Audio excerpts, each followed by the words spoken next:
So my name is Desireé Gorbea-Finalet, and I am the Traumatic Brain Injury Justice Initiative Project Manager, contracted by the Disability Rights of North Carolina. And I'm here with my intern, soon to be non-intern. My name is Adam Shaw. I'm the research advocate working with Desireé and the DRNC. I really appreciate the opportunity. Yep, he's been a fantastic intern, and we're very sad to lose him, but we know that he's going to be serving many more people throughout the rest of his time with other communities.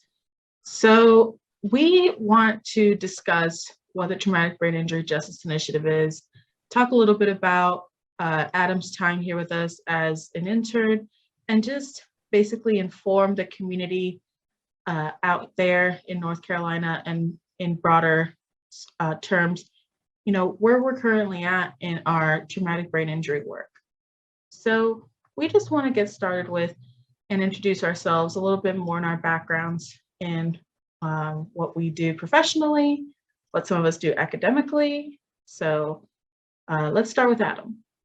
Okay. Like I said before, my name is Adam Shaw. I'm a graduate student at the University of North Carolina, Greensboro. I'm in the Peace and Conflict Studies program, and this is my final semester. I am a veteran. I served in the Navy for 9 years. About 5 years of that was overseas. My wife and I, family, we live in Elon. I'm working full-time as a technical project manager, and that's been challenge to do school at the same time, but it's been well worth it.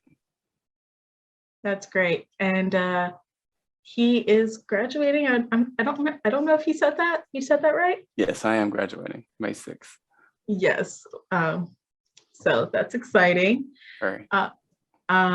So in addition to that, Adam actually is from the same program that I graduated from for my graduate degree in the Peace and Conflict Studies of UNCG. So go Spartans. Yes. And I'm actually originally from Puerto Rico, and I relocated here to North Carolina a couple of years ago. I got into the disability space due to my own personal experiences with invisible disabilities, specifically neurological ones. I myself have a traumatic brain injury, multiple ones, and I really believe in not only the advocacy, but the growth of our current work in terms of what brain injury is and how we can better help and treat those in the community and get them access to better resources. So with that being said, both of our individual experiences have brought us, through different paths in life and have really shown us different ways to live with TBI and those with TBI. Adam, can you share with us, maybe any experience that you've had with a TBI or anyone that you know with a TBI? Sure. It's kind of an interesting experience going through this internship because I was not generally aware that I had a TBI. It was in the process of learning about TBI and doing self-assessments and speaking with my my doctor that we determined the extent and the relative number of TBIs I've had. It started probably, we think, as early as second grade. So that kind of, you kind of want to go, oh, well, that's why I do so-and-so, but you don't really know for sure. It's hard to be objective. But I've probably experienced, we estimate, between 5 to 6 TBIs, mild TBIs, mostly involve with sports as an adolescent. And we believe I experienced 2 in military service. And I have an immediate family member who suffered a major traumatic brain injury, and his experiences have made this very, very personal for me. And that was what brought me into it to begin with. But my own revelations were enlightening, I guess you could say. Yeah, but sounds like it's been a very intense time, both fruitful and also, you know, eye-opening throughout this kind of like internship experience, and maybe before that as well with your personal family member that has a TBI. And if I didn't mention it before, thank you for your service to the armed forces, specifically the Navy. Thank you. My father was also in the Navy, so I can, relate to that somehow. I do agree with Adam in saying that when it comes to TBIs, when you've had multiple ones throughout your lifetime, sometimes it's hard to determine if certain maybe quirks that one had or has that you've noticed throughout your entire life, it's hard to say, oh, that's because of this, that's because of that, if you've had these types of injuries happen throughout your lifetime. But I've also noticed that people who don't have TBIs don't have those quirks. Some do, some don't, but maybe a lot of the time, sometimes those people may have it for other reasons. But for example, I feel like the TBIs that I've had throughout my lifetime, they've really increased my clumsiness. In real life, anyone that knows me personally knows that I'm probably one of the most clumsiest people ever. I have a lack of balance that is astonishing, which probably, has to do with the fact that my most recent TBI was related to a fall because of a lack of balance. So, which I always thought from a young age wasn't a big deal. Everyone's clumsy, but as you get older, you're supposed to not get as clumsy. I never grew out of that. And I think that those little things that we kind of brush off, when we look at the bigger picture, and we might look at maybe the little things that happened to us, like we fell off a chair and hit our head, fell off a tree, played sports, like you said, as young as 2 years old. Those things add up, they count up to the point where we become adults and we say, wow, maybe those things really did matter. Yeah. I think some things like my sense of gauging in depth perception is one of the things that really jumped out at me when you were talking. Was I just naturally clumsy, reaching for things and knocking things over? It's just one example of my own experiences, or was I just naturally that way, or is this related to traumatic brain injury? And I think that's part of what's been so valuable to me out of this experience is what it means to me personally, but also it really kind of has opened my eyes and given me more compassion for others. So that's kind of what it means to me. Yeah, you definitely make a great point. I think that we learn to cope with those things as we go through life. And I think, like you said, that it was very valuable throughout this experience. It's also been very valuable to me, this experience as well, with this position. I've learned a lot about myself, and I continue to learn a lot about myself because the area of brain injury is, ever changing, and the science is always evolving. And hearing other people's experiences and being able to be like, oh yeah, I've had something similar to that. There's just so much to, take in. Yeah. I feel like you kind of have to be a sponge when you're a survivor in this type of situation, because you are constantly taking in, what is being brought into you and also what you're experiencing. So when people put into words what's happening to you, it's like sometimes things make sense, sometimes they don't. Yeah. But it's all valuable in the end. Yeah, absolutely. Perspective is invaluable. Yeah. So what is the TBI Justice Initiative?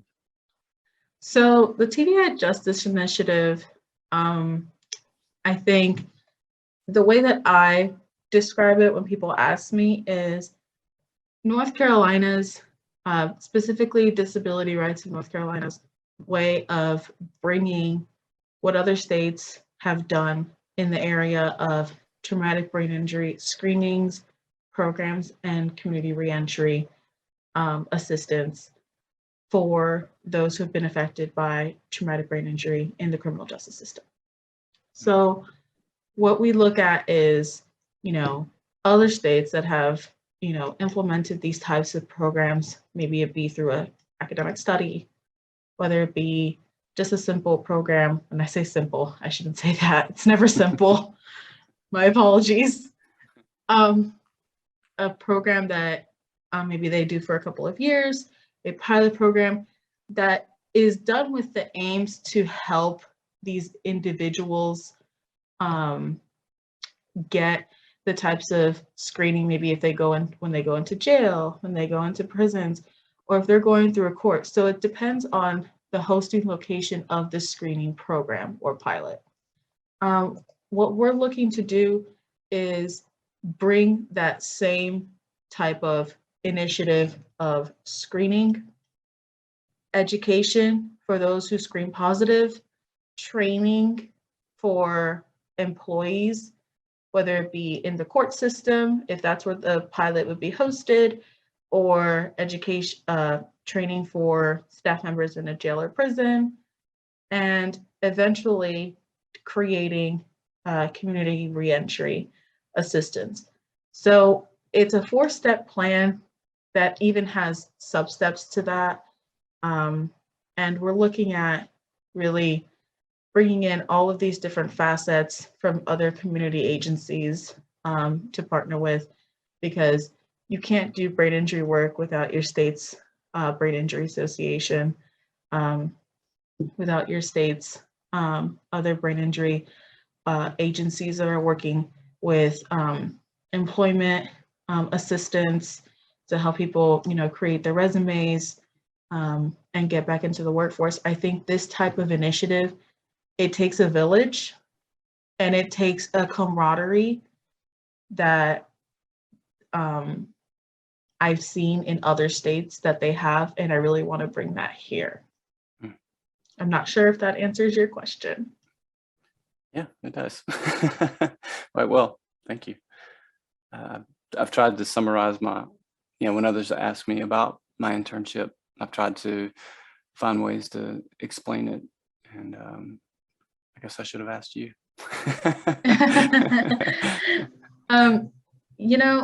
I think that this, it's a very summed up version of it, because, going into the nitty gritty, the details of what's the data, what's going behind it. Like, there is significant data to support that some type of screening is beneficial when people are coming. That's what I end up talking about almost all the time when people do ask me, is the data, and it's pretty remarkable, the reaction that people have to it. Yeah, and that's completely fair, that the first thing that they ask is data, because people are driven by numbers. It's natural. And I feel like when we are able to give people the data, that other people have laid that groundwork for us, because the groundwork is there.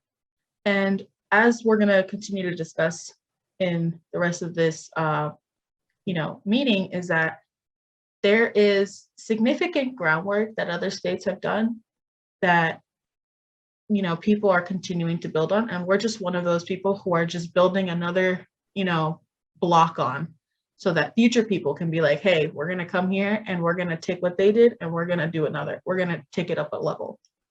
More research needed is valuable research. Right? Absolutely. Mm-hmm. So how does it feel to be part of the development of an initiative like this, especially as an intern? Well, part of the appeal of getting into peace and conflict studies in general, for me, was being involved in something where you were giving back. My work is fulfilling in some ways, but there's a lack of service element to it. And I was looking for being a part of something like that, that I felt like not only was it close and personal to me, you could be a part of something that could help people who are underserved and are vulnerable and don't have adequate representation within the system. And in some cases don't have any, and to have an ally as capable as a PNA to be involved in something like this is pretty huge. And to know that I was going to get exposed to not only working with the PNA, but it would be cross-organizational. My experiences would be both within government and public and NGOs and everything. So I was going to be communicating with all different types of organizations, and that was really valuable to me with my own research. Well, I'm glad that, this was very valuable to you and, throughout the whole experience, both personally and professionally, because you alluded to how personally, impactful it was, but I'm also glad to see that this really took you to a whole other level professionally as well. I think that when we don't necessarily get certain outlets, we really like to reach on to things that, really impact us on a personal level, because we have passions. Humans are just naturally attracted to certain passions, specifically those of us, I feel, when we go through the peace and conflict studies department. We go into that program because we have a passion for helping people. Mm-hmm. It's just a matter of different ways that we help people. Some people, like to specialize in international law. Some people like to specialize in domestic violence. Some people like to specialize in other areas of, public health, public work, and public service. And I think there's such a personalized element that drives us to do that. And the same thing applies here. I think every person that does public service is driven by a personal experience. You can tell people within those who I've worked with, I had the privilege of working with, you can tell they're motivated personally and it matters to them. And that's, you always want to be part of that. At least I do. If something matters to the people we were working with, it's compelling. Yes. You asked me, so how does it feel to be part of the development of an issue like this or initiative like this?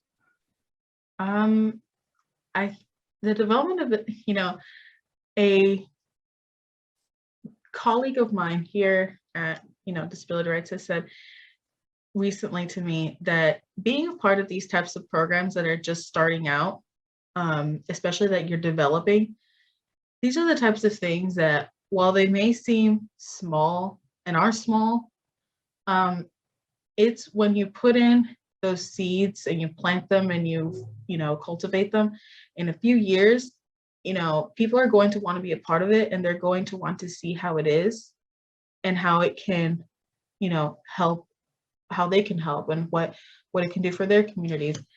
For me, being a part of it in the initial stages and developing that, I'm really seeing, those little seeds slowly improve. And that to me means everything, because as someone who works as a community, organizer and developer, this type of project is exactly what you want. You want to be able to develop something from the ground up, fix it as you go along, get recommendations, get feedback, be open to that stuff, and then, be able to see where it's going to be in a couple of years, so that then you can say, wow, we really were at the cutting edge of innovation for our state, and we are. I think that's something that's kind of jumped out to me about my experience here is this idea that this is a wide open space. It's just chock full of opportunity. There's so much, if someone with initiative and a desire to, contribute or participate or advocate, you can really kind of, you're jumping into traumatic brain injury. Of course, there's tons and tons of information about the science side of it, but from a policy standpoint, not only is it the science developing, but there's a ton of policy opportunity, and you can really kind of make huge difference in policy here potentially. And I think it's pretty remarkable.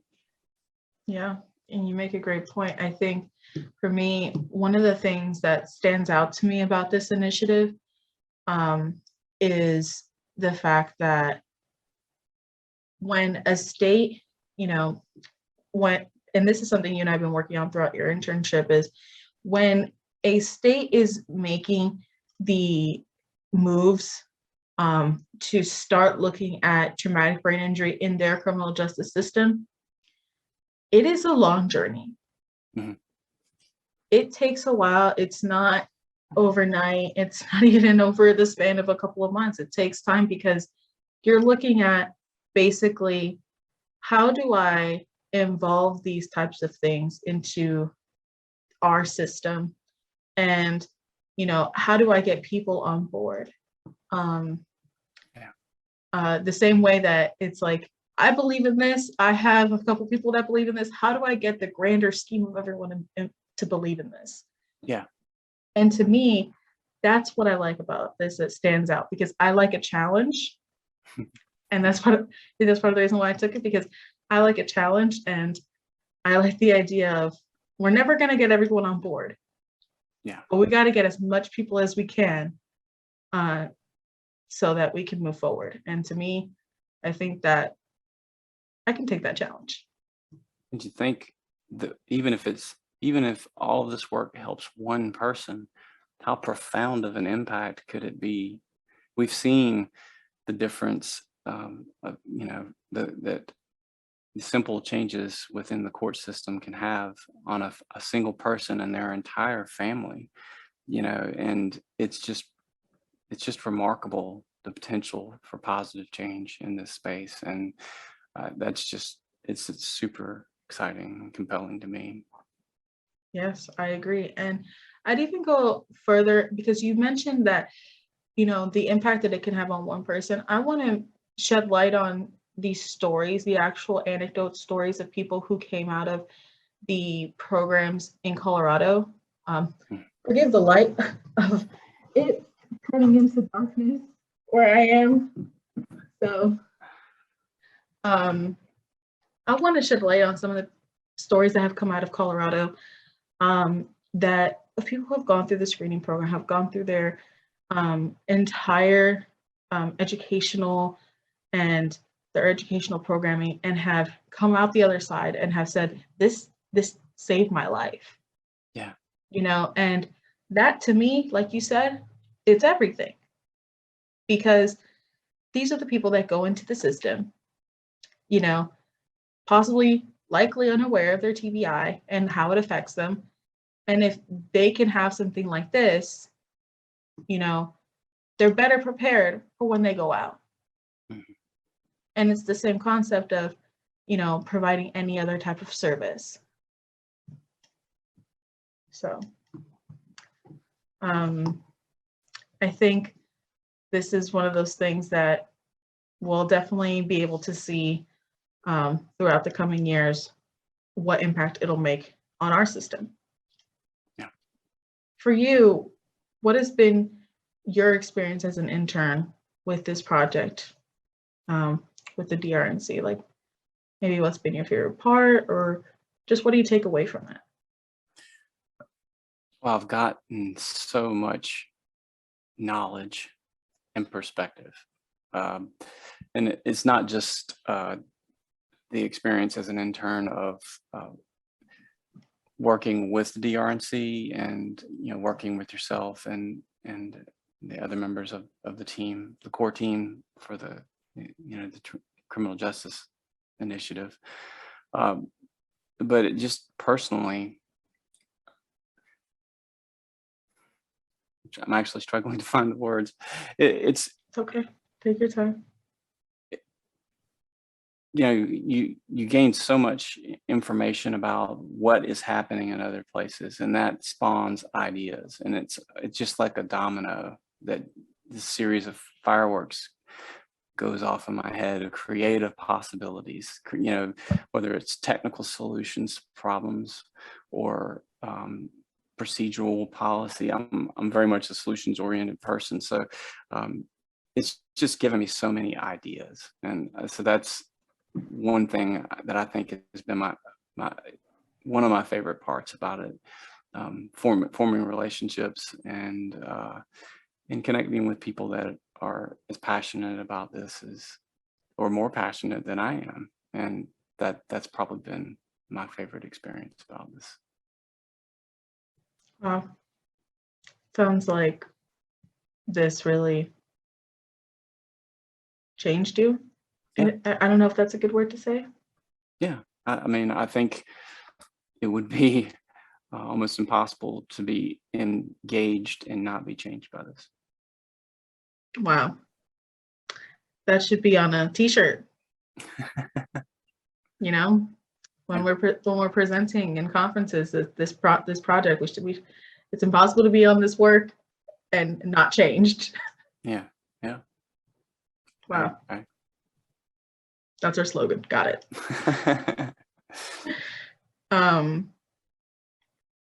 So okay, you already answered that.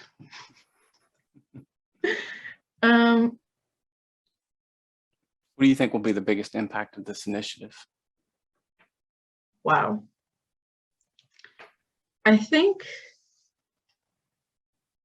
when they originally, and I say they, I mean DRNC originally, brought this to me, they wanted it to be a pilot, and that's what we're going for. That's what we're aiming for. That's what we're going for, and that impact, I think, I personally think it will be potentially much bigger than maybe what we anticipate. It's kind of going back to what you said. I think we might touch a lot of lives in different ways, and it may not necessarily just be the individuals. It'll be the staff members, it'll be the family of that person. And for me, I think the biggest impact of this initiative is that essentially it's that people connecting aspect that we are making, and that drive that we're going to have to connect people to resources, connect people to services, to keep them informed, get them educated, and also just give them a time to recover, give them a time to be grace with themselves. Like, this is, if they get screened in, like, this is what you have. This is in no way trying to justify any type of action. This is just informing, for a better future for yourself, and how to, restore better actions. This is in no way trying to change anything or justify. This is trying to better inform. Because I think one of the things is, when we're looking at the biggest impact, this is all about people and helping them. And I feel like that human connection part is essential, and it's really going to be what drives this further, because when people go through a program like this, they're taking it home with them, especially. And when I say taking it home, I mean, even if they're in a jail or in a prison, they're taking it home with them, because, they're sitting with that. They're being introspective on that. They are dealing with that with themselves. And then, maybe they're writing to themselves or writing to family members. They are slowly improving, slowly changing. So I definitely think it's the connections that we're building, and the connections we're going to continue to build and help people build.